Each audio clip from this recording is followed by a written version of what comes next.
Hi folks, Dave, the Honest Audiophile, and today the honest reasons as to why I changed the YouTube channel's name from DBS Tech Talk to Dave, the Honest Audiophile.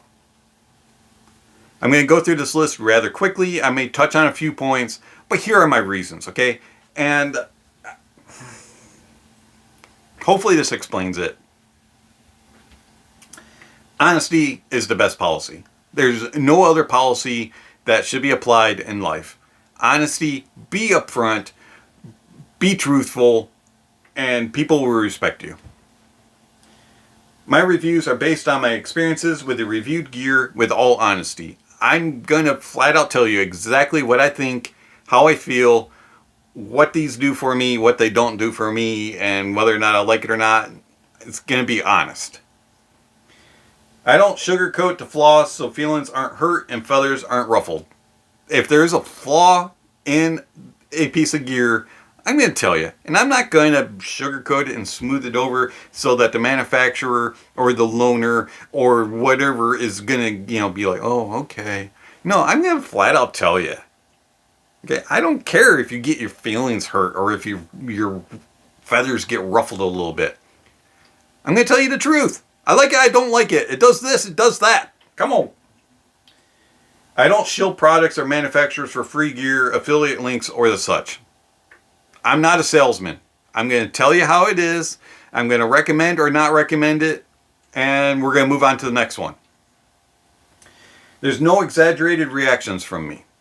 If I like something, you're going to know it. If I don't like it, you're going to know it. I am not going to go, holy cow, this thing's amazing, purchase it now. No, that's not me. Hey, not all reviewers are honest. I am. I'm going to flat out tell you.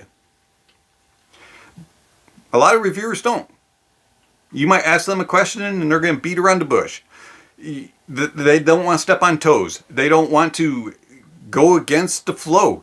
They're going to go, well, everybody else says this, so I don't hear it that way, but I'm going to, mess around and smear things up a little bit so I don't look like I'm not agreeing with the masses. Who cares? Tell the truth.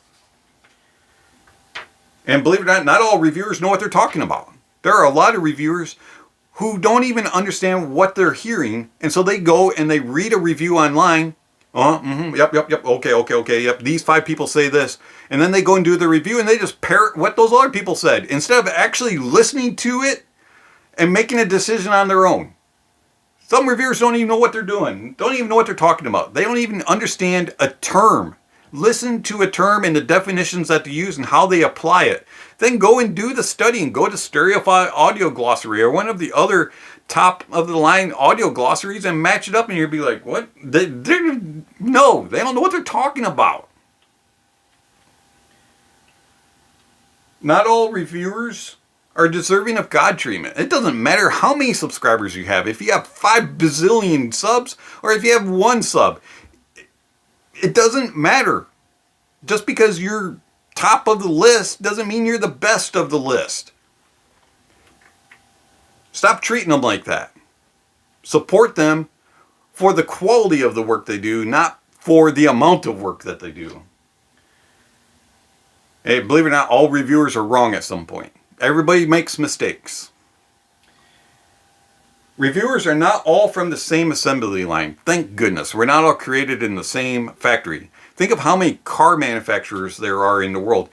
And all those cars are created differently. Think of how many cars Chevrolet has in their model lineup. And guess what? They're all different.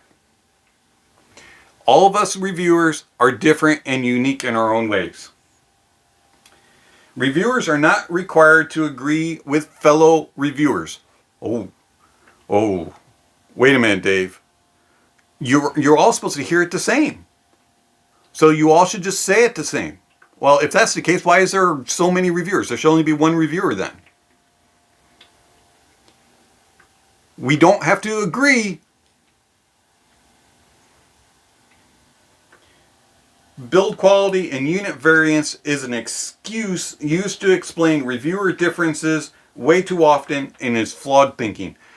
Every single review that I put out in which I say something different than all of the other top tier YouTubers or anybody else that has reviewed it, if I disagree with them in some way, guess what? Someone always comes on in the comments and says, well, you must have a borked unit. Oh, there's got to be unit variance in that. Yours is broken, everybody else's is right. Baloney. And I'm sick of it. Stop using that as an excuse. Now, is there unit variance? Is there build quality and quality control problems? Yeah, sure. Those do exist. But they do not exist just because two people don't agree. Stop using that as an excuse. It's flawed and it's annoying and it drives me nuts. And if you want to trigger me, put that in the comments. Viewers are not required to agree with the reviewer. You are not required to agree with me. All right? Hey, I review this. I say, hey, it's got bloaty bass and one note bass, and the upper mids are hollowed out. You hear it and you don't think that's quite as hollowed out in the mids, and maybe the bass has a little bit more definition and detail than I said. Okay, cool. Fine. You hear it differently. Cool. Stop trying to change my mind.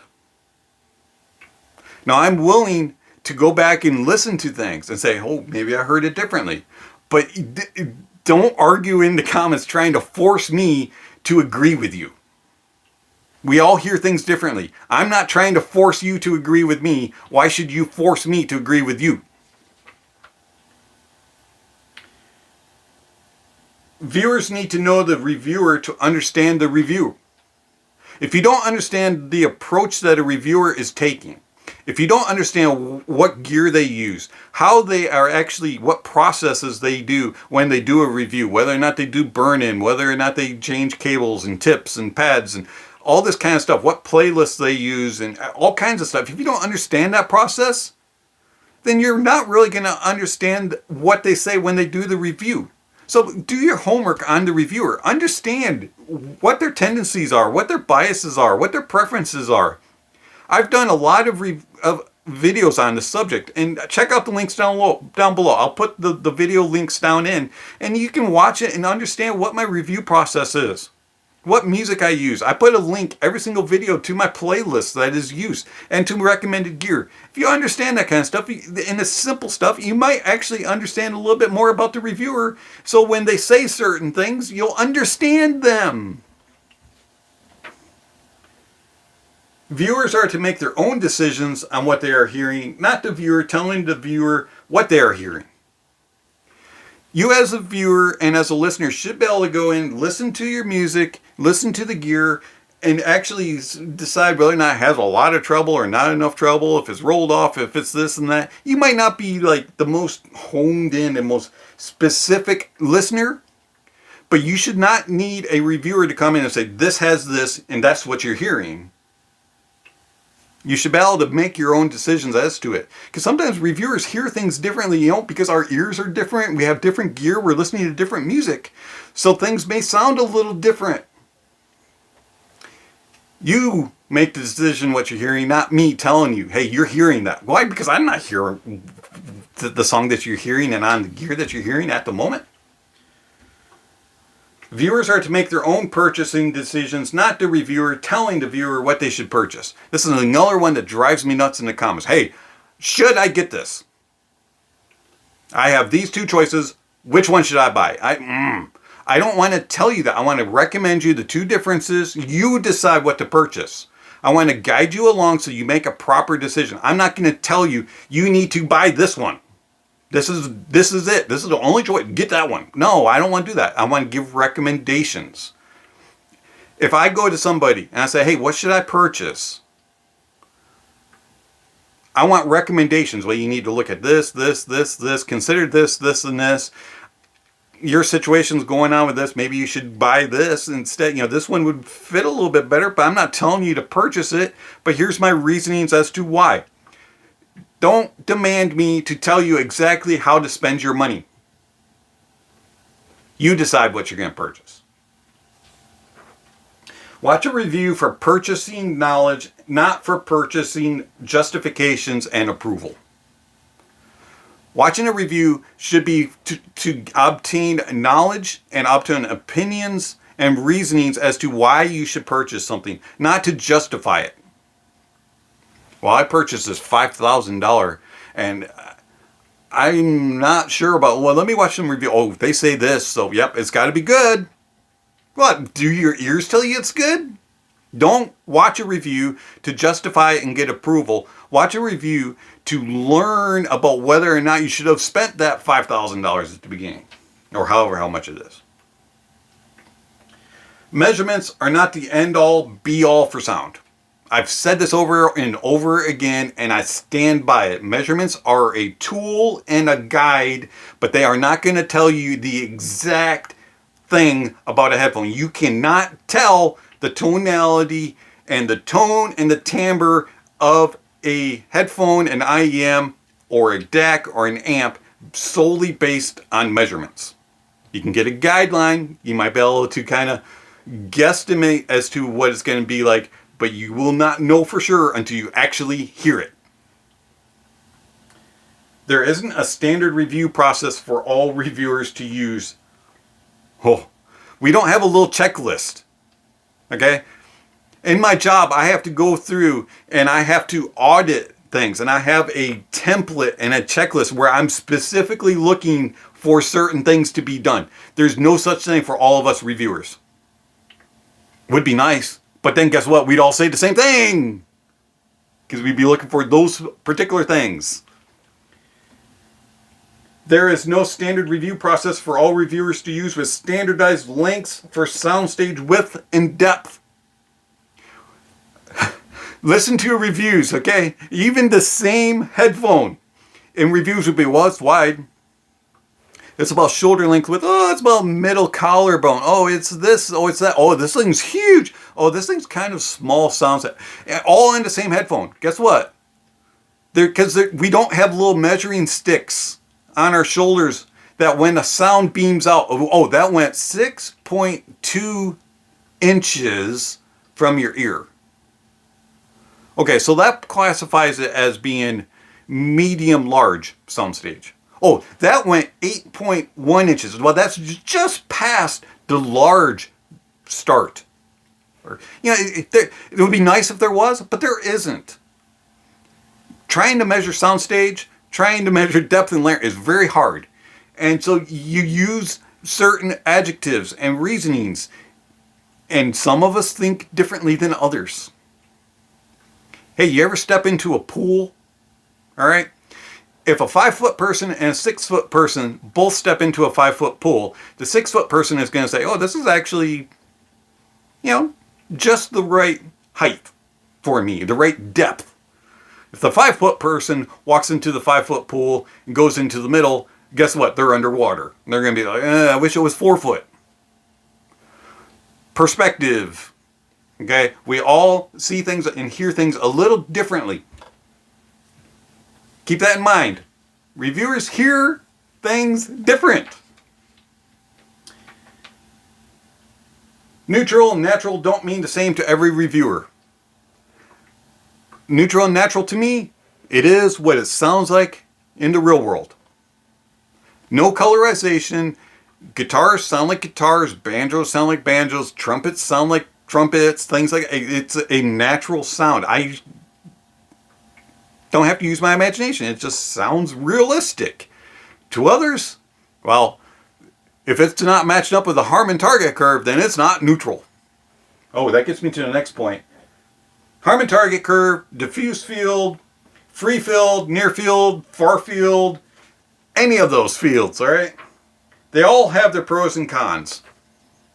Make your pick, but don't demand everyone else adhere to it, and understand where your reviewer kind of falls in line. They all have their benefits. They all have their flaws. There is a difference between streaming music sources. Tidal, Spotify, Qobuz, Deezer, Amazon, YouTube, whatever one you use, there is a sonic difference. Maybe you can hear it, maybe you can't, maybe you agree, maybe you don't disagree.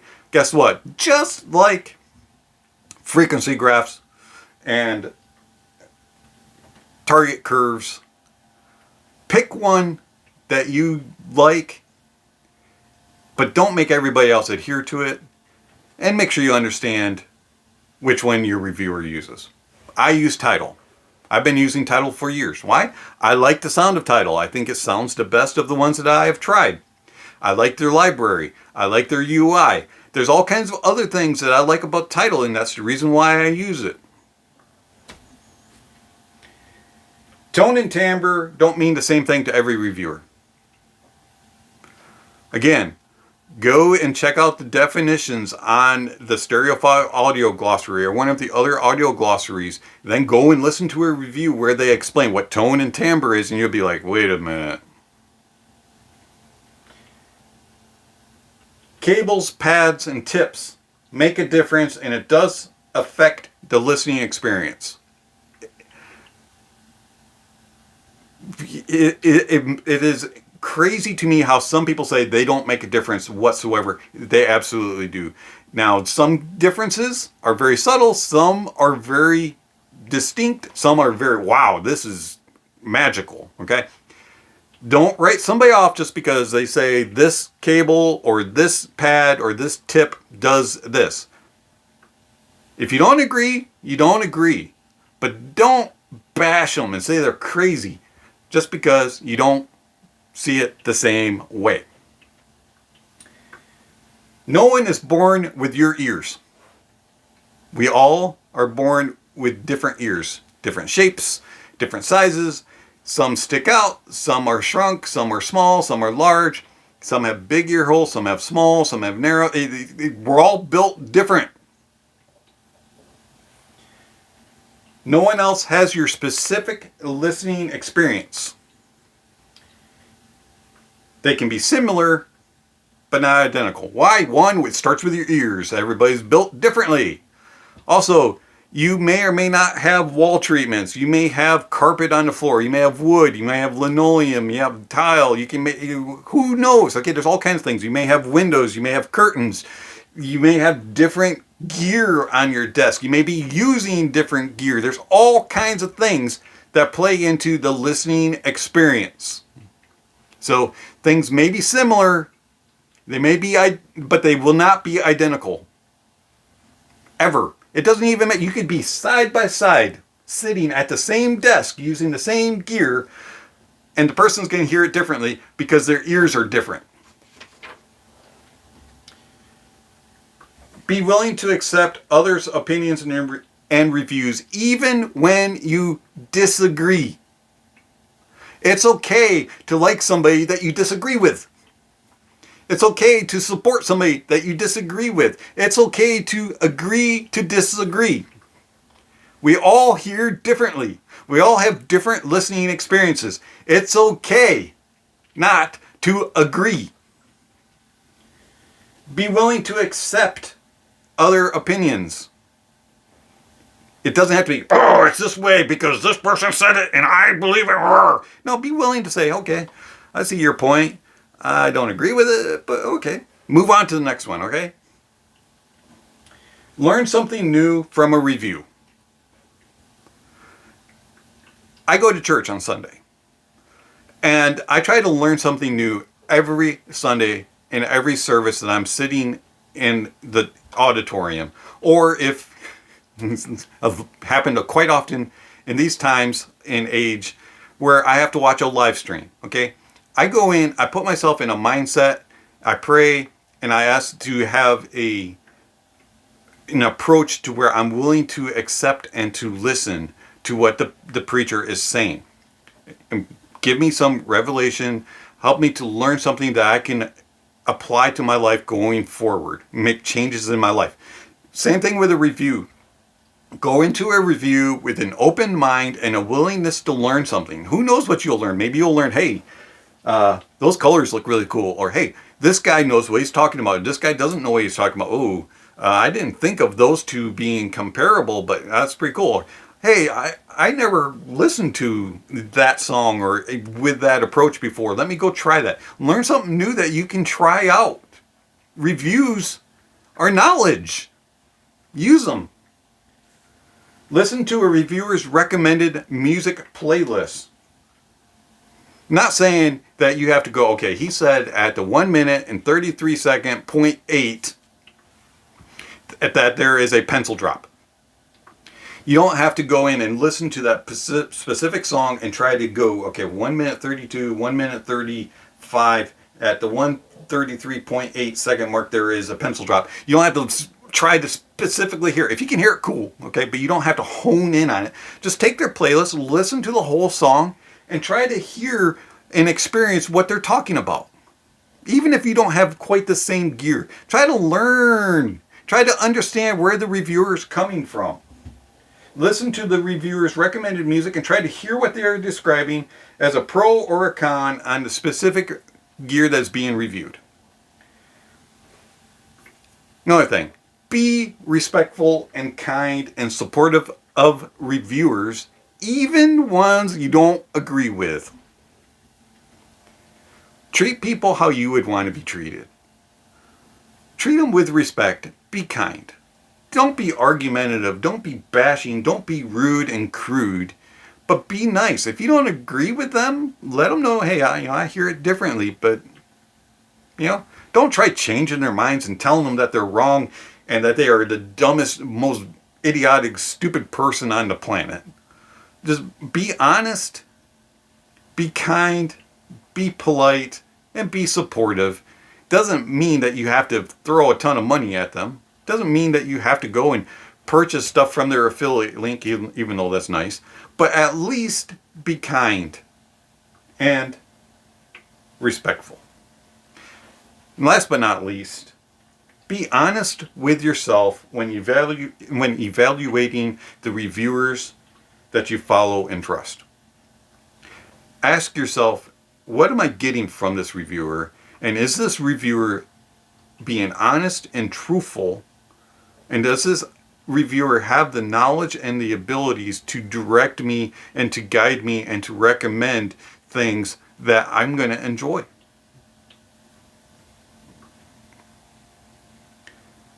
Folks, being a reviewer is hard. Being a reviewer is not something that is simple to do and just to sit down in front of a camera and ramble off some words and move on. Being a reviewer, you have to be able to communicate what the gear is doing and how it flows and works with you and how others will hear it and feel and enjoy or not enjoy. And it takes... there's a lot of opinions out there and a lot of reasons. But truthfully, the most important reason is honesty is the best policy. And you will always get that with Dave, the Honest Audiophile. Honesty is the best policy, and that is the policy of Dave, the Honest Audiophile.